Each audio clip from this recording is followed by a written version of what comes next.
Hello everyone. तो आज इस वीडियो में हम देखने वाले हैं कि कैसे हम ग्रो पे स्टॉक एनालिसिस करें। ठीक है, ए से लेकर जेड तक हम कैसे हम स्टॉक्स को पढ़ के समझे कि मतलब ये स्टॉक में हमें इन्वेस्ट करना चाहिए या नहीं, लॉन्ग टर्म में ये स्टॉक कितना % रिटर्न दे सकता है, हर एक चीज़ आज हम समझने वाले हैं इस वीडियो में ग्रो के थ्रू। ठीक है, अगर आपका ग्रो पे अकाउंट नहीं है तो आप इस वीडियो के डिस्क्रिप्शन में आपको लिंक मिल जाएगा जहाँ से आप अपना अकाउंट बना लेना। आई होप आपका अकाउंट बना ही होगा ही अगर आप इस वीडियो पे हो। तो अब हम आगे बढ़ते हैं। ठीक है, अगर समझो आपको जो भी स्टॉक से एनालिसिस करना है, ठीक है, फॉर एग्जांपल मैं ले लेता हूँ BSC। ठीक है, BSC मैंने ओपन कर लिया तो हम यहाँ से आ जाएंगे नीचे। पहले तो हम लोग इसका ट्रेंड देख लेते हैं पिछले एक हफ्ते का, एक महीने का। तो आप देख सकते हो पिछले एक साल में इसने 224% का रिटर्न दिया है। मतलब कहीं ना कहीं स्टॉक मार्केट में बहुत लोग आ रहे हैं BSC में, कहीं ना कहीं उनका ग्रोथ अच्छा हो रहा है और उन्होंने जो अपना ये क्या था लॉन्च, FNOs लॉन्च किए तो उससे उनको प्रॉफिट ज़्यादा हो रहा है, जिसके कारण उनका जो स्टॉक प्राइस है वो अभी चढ़ा हुआ है। ठीक है, इससे हमें ये समझ में आता है। तो हमें कहीं ना कहीं इससे हम आप बोल सकते हो जो टेक्निकल एनालिसिस वो हम कर लेते हैं। अब यहाँ से हम नीचे आते हैं। ठीक है, अभी ग्रो में सबसे बेस्ट चीज़ क्या है कि यहाँ पे आपको A से लेकर Z तक हर एक चीज़ मिल जाती है। ठीक है, मतलब इन्होंने हर एक चीज़ यहाँ पे ओपन करके रखी है। पहले तो देखो यहाँ पे इन्होंने दिया एक्सपर्ट रेटिंग। ठीक है, अभी ये कह रहे हैं होल्ड करने के लिए 50%। इन लोगों के 6 एनालिस्ट है, उन्होंने कहा है होल्ड करो। ठीक है, अगर इन्होंने सेल का कॉल नहीं दिया।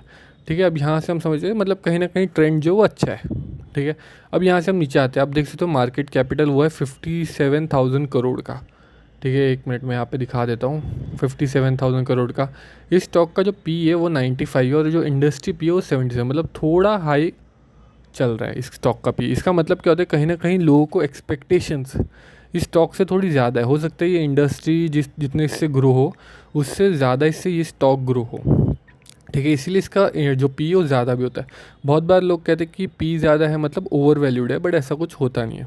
ठीक है, फिर आप यहाँ से देख सकते हो इसका PB रेशियो जो कि 17.28 का है। ठीक है, जो कि ऑब्वियसली अच्छा है। फिर यहाँ पे आप देख सकते हो ये जो ROE मतलब रिटर्न ऑन इक्विटी कितना 14%।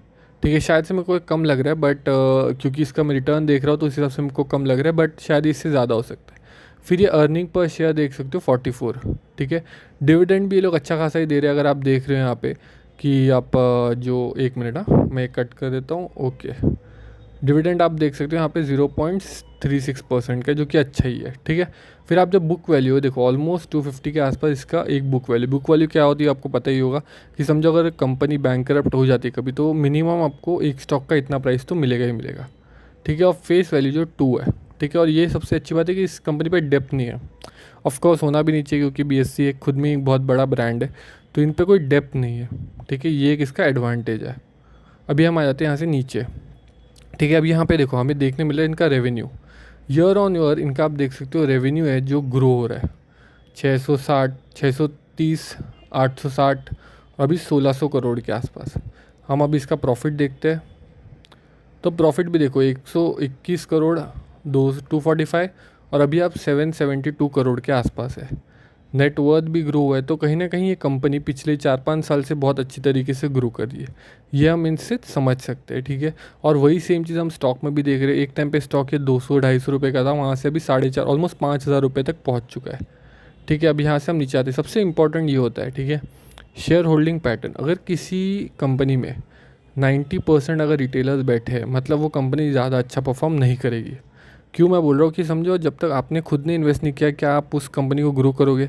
मतलब अगर प्रमोटर्स की होल्डिंग ही ज़्यादा नहीं है तो मतलब चांसेस कम है कि प्रमोटर्स उस कंपनी में ध्यान दें।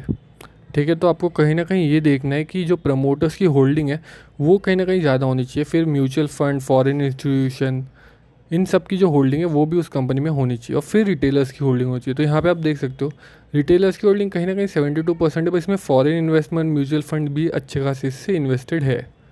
ठीक है, उसके बाद जो सिमिलर स्टॉक्स है वो सब आपको देखने मिलते ही है। बट अभी आप देख सकते हो यहाँ पे न्यूज़। ठीक है, मतलब ये स्टॉक कितना % जंप किया, क्यों जंप किया, और यहाँ पे आपको स्टॉक के अराउंड क्या क्या न्यूज़ है वो सब आपको अलग अलग चीज़ें यहाँ पे देखने मिल जाती है। फिर आता है इसका इवेंट्स। ठीक है, इवेंट्स पे आप क्लिक करते हो तो आप यहाँ पे देख सकते हो कि जो बोनस है, डिविडेंड है, ठीक है, यहाँ पे आपके जो अदर एक्शंस है, ठीक है, आपको हर एक चीज़ यहाँ पे देखने मिल जाती है। तो आप बोल सकते हो इस तरीके से कहीं ना कहीं आप पर्टिकुलर स्टॉक जो है उस स्टॉक का आप फंडामेंटल एनालिसिस कर सकते हो। मतलब ये कुछ फंडामेंटल चीज़ें आप देख सकते हो। फाइनेंशियल एनालिसिस भी कैसे करना है वो आप समझ ही गए होंगे कि ये कंपनी कहीं ना कहीं ग्रो कर रही है, इसलिए इसका स्टॉक प्राइस भी ग्रो कर रहा है। मैं आपको बताऊँ, कहीं ना कहीं मैंने कंपनी देखो ये 500 450 के आसपास से ऑलमोस्ट 5000 के आसपास, मतलब 10x रिटर्न तो इस कंपनी ने ऑलरेडी दे चुका है।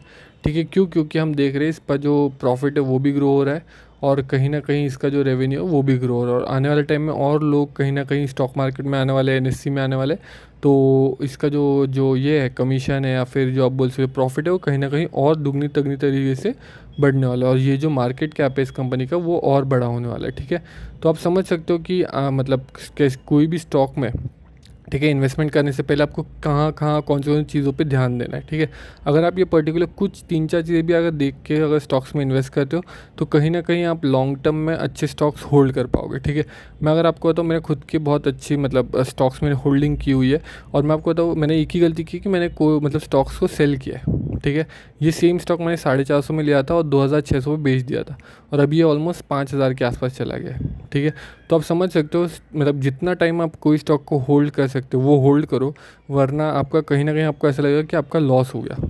ठीक है, अगर आप होल्ड कर सकते हो होल्ड करो, अगर आपका कुछ ना कुछ मतलब ज़रूरी काम आ गया तो आप बेचना है तो बेच सकते हो, बट ट्राई करो होल्ड करने का। ठीक है, वो ऐसा मत करो कि वहाँ से पैसा निकल के कोई और स्टॉक में डाला, क्योंकि एट द एंड सब स्टॉक्स वैसे ही परफॉर्म करेंगे जैसे उनको करना है। ठीक है, आप कितना भी करो प्रिडिक्ट नहीं कर पाओगे, बट अगर आपको कोई अच्छा स्टॉक मिला है जो अच्छा परफॉर्म कर रहा है तो उसको होल्ड करो लॉन्ग टर्म के लिए। अगर आपने वीडियो यहाँ तक देखी है, ठीक है, तो वीडियो को लाइक और चैनल को सब्सक्राइब कर देना। हाँ, बाकी अगर आपको इस मतलब स्टॉक एनालिसिस में कोई भी डाउट होता है, ठीक है, तो आप इसके कमेंट सेक्शन में लिख सकते हो और आप पूछ सकते हो।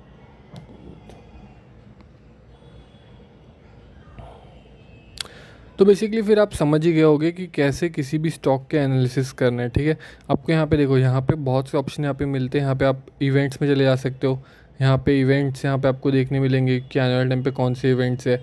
फिर आईपीओज़ में कैसे सही तरीके से मतलब बाइंग करनी है वो सब मैंने ऑलरेडी कवर किया हुआ वीडियोज़ में। फिर म्यूचुअल फंड का जो इसका जो इंटरफेस है, ठीक है, वो भी बहुत बेहतर है। आप यहाँ पे देख सकते हो कहीं ना कहीं यहाँ पे हाई रिटर्न वाले जो म्यूचुअल फंड है वो दिए हुए हैं। ठीक है, फिर मिड कैप, फिर आप बोल सकते हो स्मॉल कैप, फिर हर एक मतलब आप यहाँ पे बोल सकते हो बहुत सिमिलर पैटर्न और सब कुछ यहाँ पे बहुत इंटरेक्टिव रखा हुआ है। ठीक है, ग्रो ऐप में आपको कहीं ना कहीं ज़ीरोधा पे भी मैंने वीडियोस बनाई हुई है अलग अलग, आप वहाँ पे पता होगा कि म्यूचुअल फंड में इन्वेस्टमेंट करने के लिए आपको एक अलग से एप्लीकेशन है कॉइन, उसको करना पड़ता है। बट यहाँ पे कहीं ना कहीं इन्होंने सब कुछ सिंपल तरीके से रखा हुआ है, और बहुत यहाँ जो इवेंट वाला जो सेक्शन है ना, ये मेरे को सबसे बेस्ट लगता है कि आने वाले टाइम में आपको पता चल जाता है कौन से डिविडेंट आने वाले, कौन से कंपनी डिविडेंड दे रही है, कौन से का रिजल्ट आने वाला है, कौन से मर्जर्स के थ्रू जाने वाले हैं, फिर कौन से बोनस शेयर या फिर